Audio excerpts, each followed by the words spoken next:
Štai aš dabar jums parodysiu, kaip knygnešių 7, 8, 9, 10, 11, 13, 15, 17 namo gyventojai turi nunešti savo būtinės atliekas.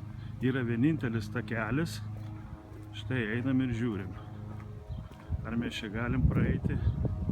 Ne, čia praeiti negalime, turime suktis, bandyti eiti čia. Čia taipogi, praėjimo nėra.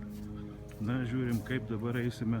Žolynai visi skęsta vandenį, potviniai.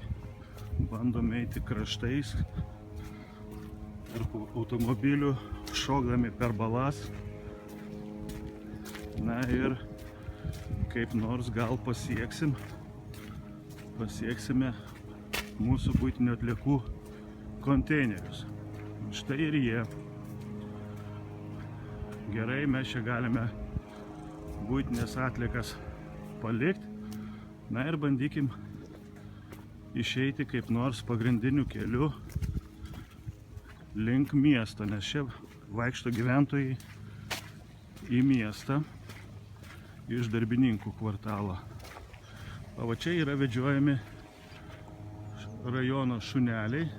Matom, visi žolynai, visos vejos yra po vandeniu.